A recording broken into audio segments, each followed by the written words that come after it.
थोर महात्मे होऊन गेले, चरित्र त्यांचे पहा जरा.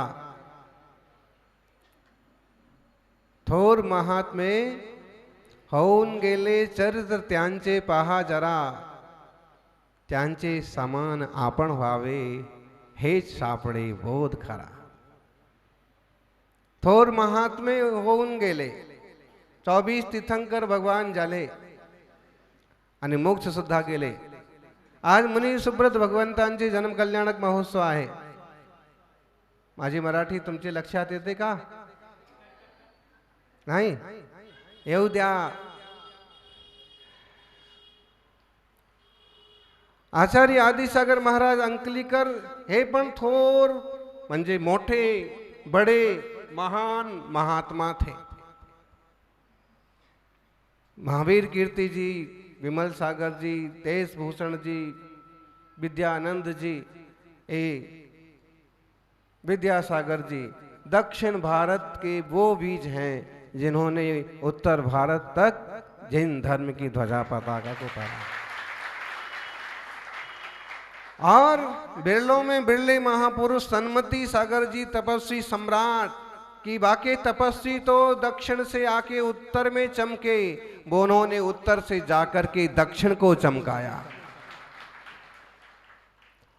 उनके जैसा तपस्वी, उनके जैसा मनस्वी और ओजस्वी संत शायद पहली बार इतिहास में इतने लंबे टाइम के लिए वहां गया और अपने देह का अर्पण भी दक्षिण भारत को कर दिया. उद्गांव कुंज वन में उनकी बड़ी समाधि बनी हुई है. सौभाग्यशालियों, सांगली कोल्हापुर के बीच में छोटा सा सुंदर तीर्थ समाधियों के लिए प्रसिद्ध है. 500 साल पुराने छोटे छोटे चबूतरे, छोटे छोटे स्तंभ आज भी बने हुए हैं.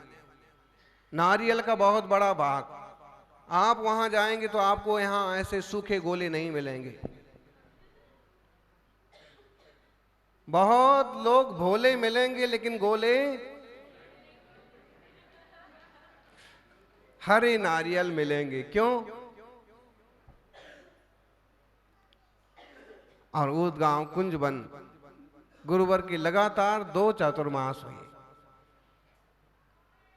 मुझे लगता है कि दिल्ली वालों से ज्यादा सौभाग्यशाली उस छोटे से महाराष्ट्र के गांव वाले हैं, क्योंकि यहाँ वालों को तो केवल 1 चातुर्मास मिला था, वहां के लोगों को 2 चातुर्मास. और जब यहाँ चतुर्मास किया तब शायद आप लोगों ने ज्यादा लाभ ले पाए कि नहीं ले पाए. कुछ भी है, उनका आभा मंडल सबको नहीं मिल पाता था.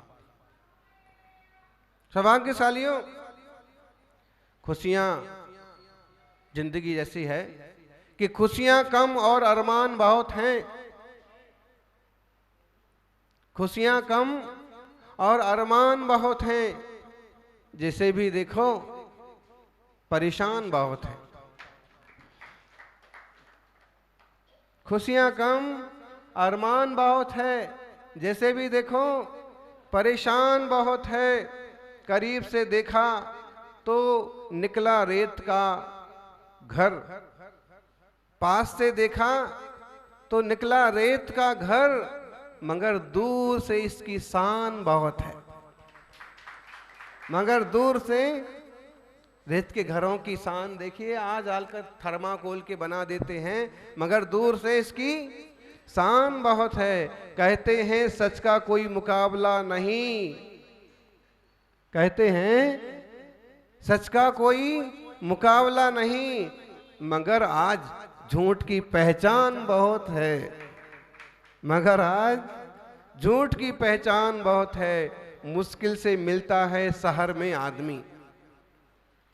मुश्किल से मिलता है शहर में आदमी.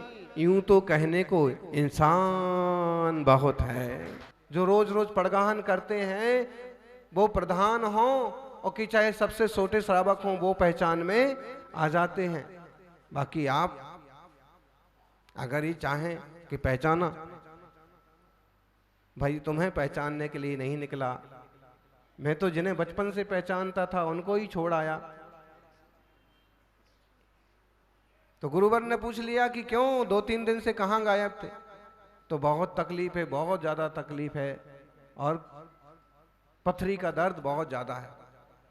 तो वहाँ हरा नारियल रखा था, उन्होंने कहा उठाओ इसको, पी जाओ, और पीठ पर एक पिच्छी लगा दी जोर से।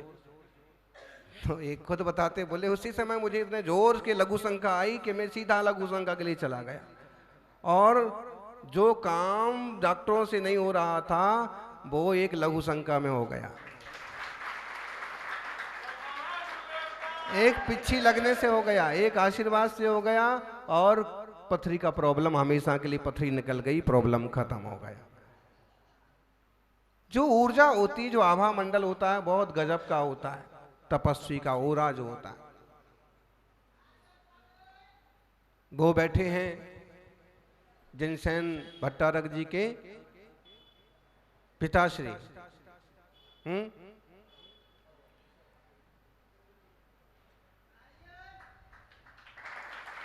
क्या नाम है? प्रकाश, जोर से बोलो, सबको सुनाई पड़ना चाहिए। ससालटे, ये दक्षिण भारत के नाम है।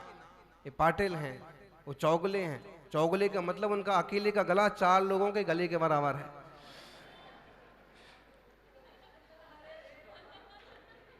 मखदूम है, इस तरह के वहां के सरनेम हैं, और सब भगवान की भक्ति में समर्पित लोग हैं। आज आप कहने शायद पहचान ही नहीं पाएंगे कि वो,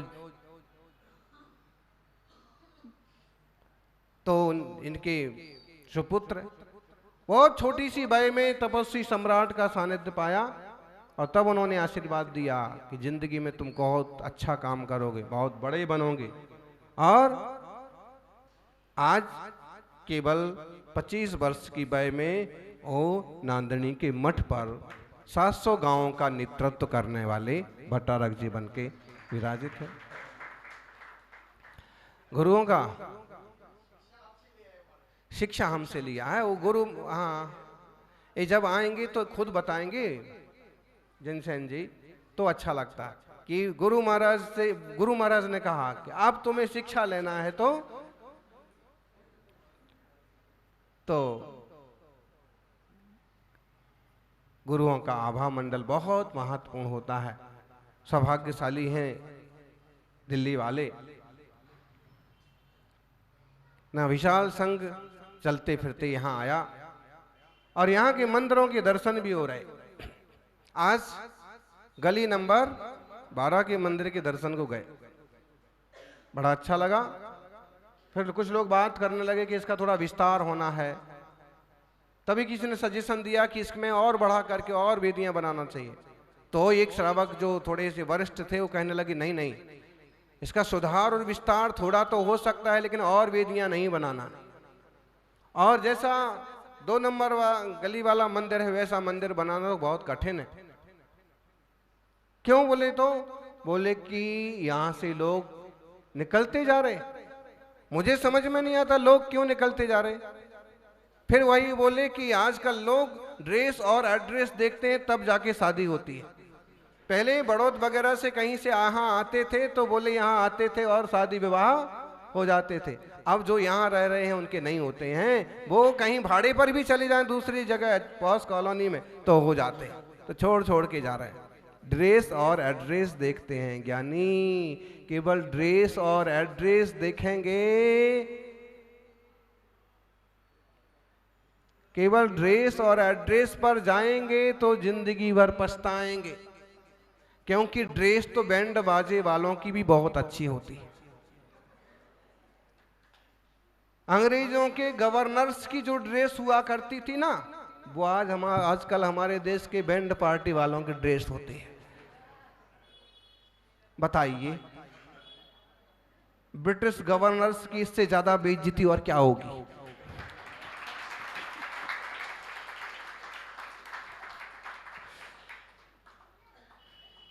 बैंड बाजे वाले वो ड्रेस पहनते हैं जो उस समय हाँ, मतलब है कि वो तो उन गवर्नर्स की हमारे सामने ये वैल्यू है। तो ड्रेस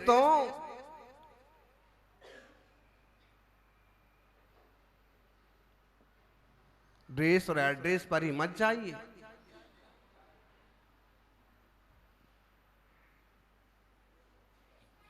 अच्छी ड्रेस तो दुकान पर खड़े हुए पुतले भी पहना करते हैं। ड्रेस पर मत जाइए। अच्छी ड्रेस तो दुकान पर रखे हुए पुतले भी पहना करते हैं। इंसान की पहचान केवल अच्छी ड्रेस से नहीं होती है, इंसान की पहचान उसके अच्छे चरित्र से होती है। और जो आजकल एक माहौल बनता जा रहा है कि पॉश कॉलोनी में रहना चाहिए और अच्छा एड्रेस होना चाहिए, बोले कैलाश नगर का एड्रेस देखते ही लोग शादी कैंसिल कर देते हैं। होगा, कुछ लोग ऐसे हो सकते हैं, लेकिन बेटों को, बेटियों को, बेटे वालों को और बेटी वालियों को, सबको इस बात का ध्यान रखना चाहिए। और उनको ही क्या, हर एक श्रावक श्राविका को इस बात का ध्यान रखना चाहिए कि मंदिर के आसपास अगर 1 किलोमीटर तक भी आपका घर है तो घर कभी नहीं त्यागना चाहिए। लोग तरस जाते हैं मंदिर के पास घर ढूंढते ढूंढते, और तुम्हें मिला है और केवल भोगों के लिए भगवान को छोड़ते हो। अरे कोई भाग्य में होगा, जो होगा सो होगा, लेकिन इतनी आसानी से नहीं छोड़ना चाहिए। और अगर छोड़ना ही पड़े, घर छोड़ना ही पड़े, तो खाली रख लीजिए, मौके पर काम आएगा। और अगर आप चाहते हैं कि उसके नहीं, उसे खाली हम नया कैसे खरीदेंगे, फिर दूसरी जगह कैसे पाएंगे, तो उसे आप लोन पर उठा दीजिए, किसी धर्मात्मा श्रावक को ही भाड़े पर दे दीजिए या किसी जैनी को बेचिए। ऐसे हाथों में कभी मत बेचिए कि मंदिर ही संकट में पड़ जाए। कुछ लोग ऐसे उथली बुद्धि को ढीठ होते हैं कि श्रावक मांगता रहेगा या मंदिर वाले मांगते रहेंगे कि भाई ये जगह थोड़े कम ज्यादा में हमको दे दो, उसको नहीं देंगे, ऐसे आदमी को देके जाएंगे और कई बार बोल के देके जाएंगे कि तू जिंदगी भर याद करेगा मुझे, और ऐसे गंदे आदमी को देके जाएंगे कि नाक में दम हो जाए। ये करना बिल्कुल वाहियात, गलत बात है। इतनी संवेदनशीलता और इतना विवेक तो होना चाहिए कि समाज और मंदिर और जिनालय कैसे सुरक्षित रहें। कुछ शहरों में मंदिरों की ये हालत है कि मंदिर बड़े हैं, सुंदर हैं, और वहां पहले ढेरों घर थे और समाज थी। आज उस मंदिर के दर्शन को कोई मुनि संघ जाना चाहे तो उस रास्ते से निकलना मुश्किल।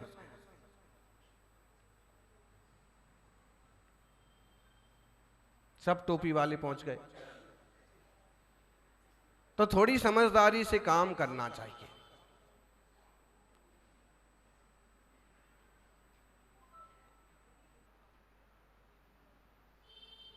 ड्रेस और एड्रेस मत देखें, केवल फेस और केस भी मत देखें,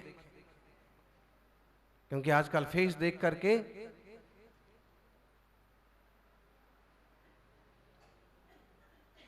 फेस और फेसबुक पर ही तो जिंदगी बीती जा रही है। केस और कैश पर जिंदगी चली जा रही है। यानी भौतिकता की चकाचौंध में अपने बेशकीमती लम्हों को, सांसों को यूं बर्बाद करने से कोई मतलब नहीं है। अगर तप का और त्याग का कोई मूल्य ना होता, चारित्र का कोई मूल्य ना होता, तो कोई यूं ही आचार्य आदि सागर नहीं बनते, कोई शांति सागर नहीं बनते। सब कुछ छोड़ करके उन्होंने वह मार्ग अपनाया आत्म शुद्धि के लिए, आत्म कल्याण के लिए, जगत उद्धार के लिए।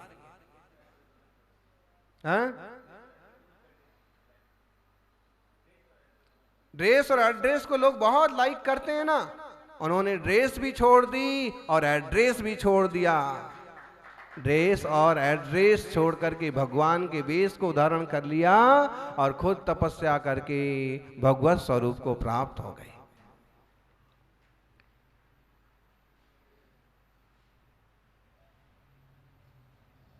थोड़ा चित्त शांत करके विचार करो। केवल भोगों के पीछे भागने से आत्मा का कितना भला होगा।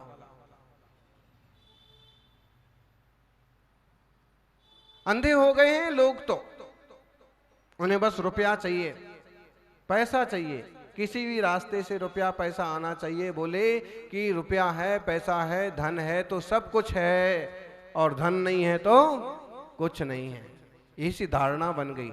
लेकिन ध्यान रखना, जितने भी धन वाले हुए हैं, जितने भी धन वाले होते हैं, धन धन धन धन करते जाते हैं, और एक दिन धन तो हाथ लगे न लगे, निधन हाथ लगता है, मौत हाथ लगती। इकट्ठे कर लो चाहे जितने हीरे और मोती। बोलो बोलो। सांसद आए थे ना, वो मनोज तिवारी, आपके यहाँ के सांसद नहीं आते हैं? गौतम गंभीर है क्या? हैं? अरे मेज खेलने गया, उसको बोला थोड़ा खेल खाल बंद करो, थोड़ा सा साधु संत आए दर्शन भी करो। खेलने खेलने में जिंदगी तुम्हारी क्रिकेट बन गई, बॉल की तरह इधर से उधर उछलते फिरते हो।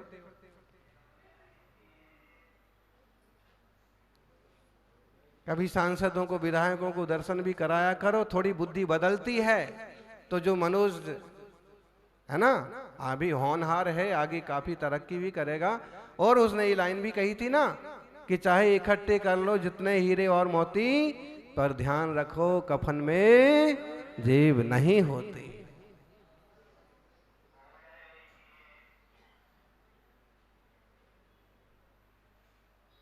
उसके लिए तो धर्म ध्यान जरूरी है, आत्मशुद्धि के लिए धर्म ध्यान जरूरी है। इस भाव में ना करेंगे तो किस भाव में करेंगे? 6 द्रव्य की अवधारणा आपके ख्याल में है? नन्हे मुन्ने बच्चों को पाठशाला में भी पढ़ाते हैं 6 द्रव्य। कौन से हैं 6 द्रव्य? हैं महाराज जी, हम तो एक ही द्रव्य जानते हैं। कौन सा द्रव्य जानते हैं?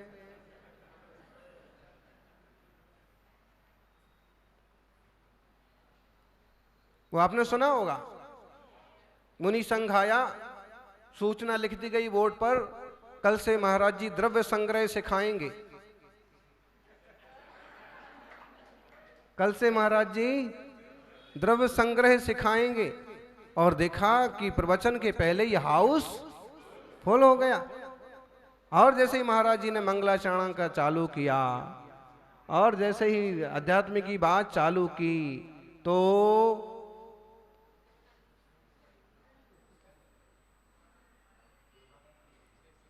कुछ लोग तो निकलते गए, कुछ लिहाज से बैठे रहे।